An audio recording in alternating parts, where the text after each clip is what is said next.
ये कार्बन का ही डेरिवेटिव्स होता है, व्युत्पन्न होता है।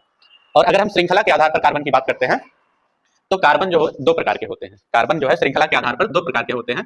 पहला जो होता है ये खुली श्रृंखला होता है, ओपन चेन, खुली श्रृंखला। पहला जो हमारा होता है ये क्या होता है, ओपन चेन या खुली श्रृंखला होता है। और दूसरा जो होता है बंद श्रृंखला। दूसरी जो होती है ये होती है बंद श्रृंखला, या फिर इसको हम लोग क्लोज चेन के नाम से भी जानते हैं। पहला है ओपन चेन, दूसरा है क्लोज चेन है। तो हमें पढ़ना है जो है ओपन चेन के बारे में। तो जो खुली श्रृंखला होती है इसको जो है दो भागों में बांटा गया है। खुली श्रृंखला को दो भागों में बांटा गया है। पहला जो होता है ये होता है संतृप्त, संतृप्त कार्बन कह सकते हैं, या फिर हम लोग कह सकते हैं संतृप्त हाइड्रोकार्बन। दूसरा जो होता है ये होता है असंतृप्त। दूसरा जो होता है ये होता है असंतृप्त हाइड्रोकार्बन, या फिर हम लोग क्या कह सकते हैं असंतृप्त कार्बन।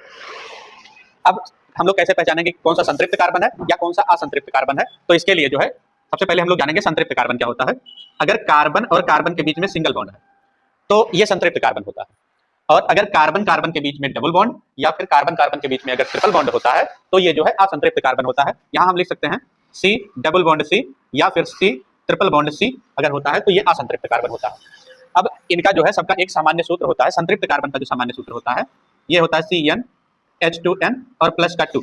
इसका मतलब है अगर हमें नंबर ऑफ कार्बन पता हो तो हम लोग पता कर सकते हैं कि उसमें कितने हाइड्रोजन जुड़ेंगे। जैसे एग्जांपल में हम लोग देख लेते हैं, अगर यहाँ पे मान लेते हैं कि हमारे पास जो है कोई 6 कार्बन की संतृप्त श्रृंखला है, 6 कार्बन की हमारे पास कोई संतृप्त श्रृंखला है, तो इसमें नंबर ऑफ हाइड्रोजन कितने होंगे? तो यहाँ n की वैल्यू हम 6 रख देंगे, नंबर ऑफ हाइड्रोजन हमें पता चल जाएंगे। अब यहाँ रखते हैं C 6 हो गया, H 2 into 6 हो जाएगा और प्लस का 2 हो जाएगा।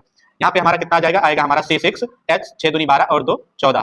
इसका मतलब C6H14 जो होगा ये हमारा एक सैचुरेटेड कार्बन होगा या संतृप्त कार्बन होगा। अगर हमारे पास कोई असंतृप्त कार्बन है तो इसका जो है सामान्य सूत्र जो होता है इसका